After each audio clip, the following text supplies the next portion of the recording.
Another 5-minute mystery.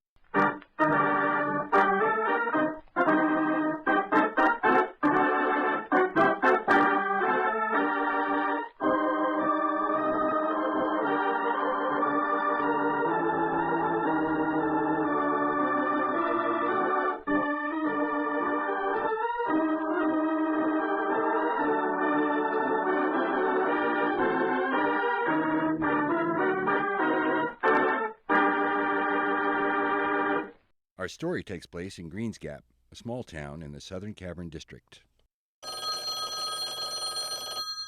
Greens Gap Hospital, Dr. Melville speaking. Doctor, there's been an accident out at Echo Cavern. Accident? What kind of accident? 2 men was exploring and they got lost last night. One's unconscious. You better come quick before he's dead. I hope you know how to get out of Echo Cavern, Lem. With the job of being the town constable and the ambulance driver, I reckon I know all there is to know about this country. Have you all been in the cavern, Lem? One, Dr. Melville, when I was a very young girl. Nearly got my hide tanned off by my paw. Echo Canyon is a mighty treacherous place. You mean it's easy to get lost in it? Not only that, Doc, it's that cavern gas, that carbon something. You mean carbon dioxide? Yeah, that's it. All of a sudden you run into some of that stuff and before you know it, bing, you're out. Still, people seem to go exploring there. More fools to be. I wouldn't go in them caverns at least till I was not without a dog. A dog? What for? Well, if a dog keels over, then you know the gas is collecting.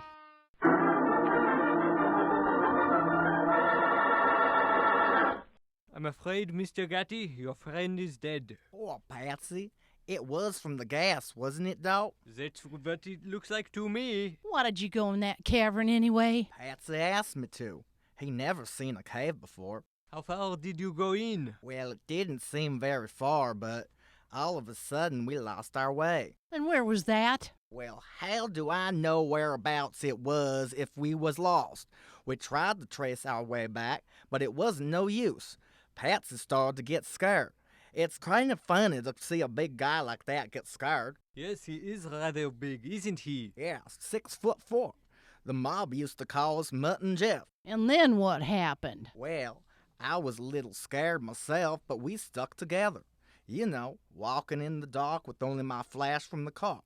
All of a sudden, Pat's keeled over. From the gas? Yeah, that's what I figured. His head hit on a rock, and I guess that just about finished him off. I suppose you reckon yourself pretty lucky, mister. Yeah, sure. I figured it's 'cause I'm only 5'3" that I got out of there alive. The gas must have been just about a foot over my head. Yeah, and what do you think about that, Dr. Melville? I think you better arrest Mr. Gatty for the murder of his friend Patsy.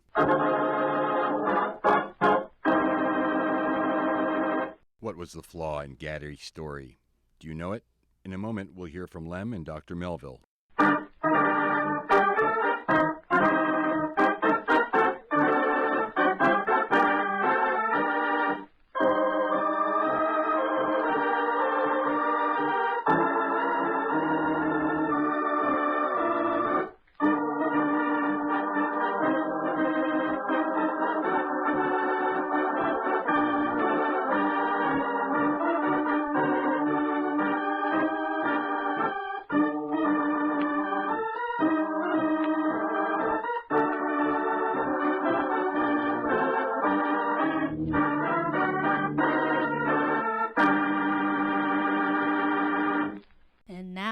Let's see whether you're as observant as Lem and the doctor. Hey, Copper, let me put my hands down. They're tired. When you're in Green Gap's jail and not before. I don't get it. It was a good story. I still can't figure out how you found out. Lem tells me they used to take dogs into the cavern because the gas is heavier than air. It collects on the floor. If you really met gas, you would have keeled over first, before your pal Patsy. Well, what do you know? I tell nowadays in this murder racket, you need a college education.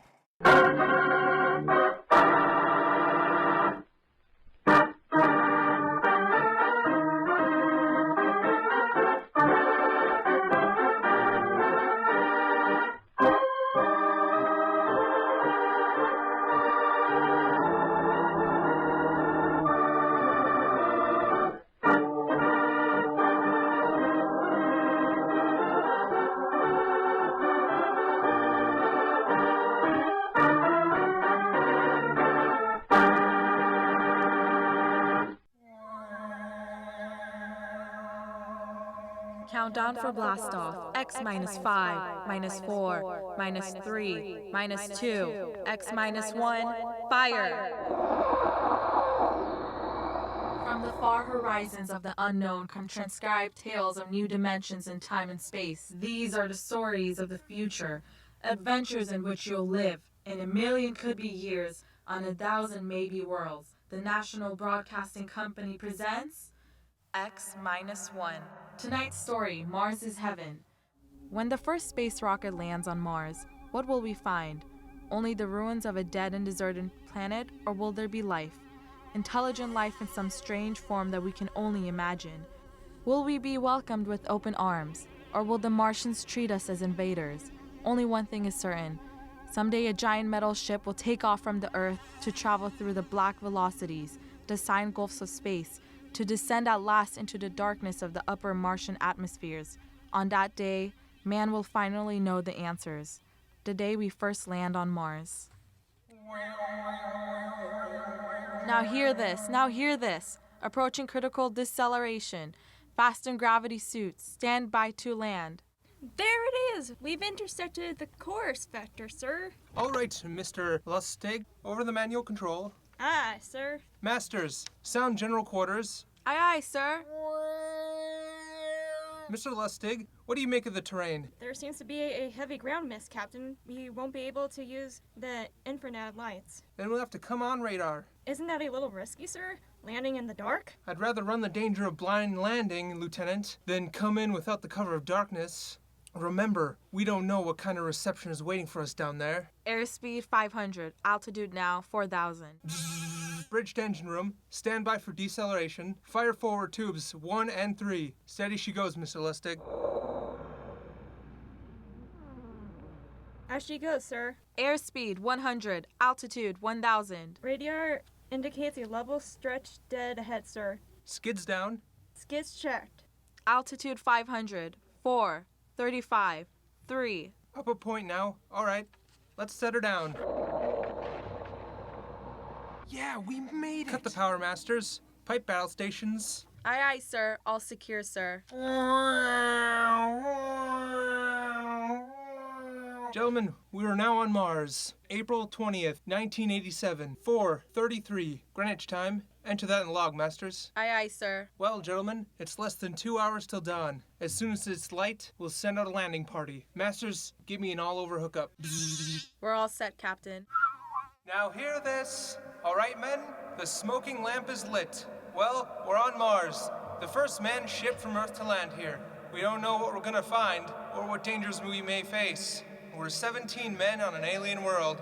It's up to us whether we ever get home again.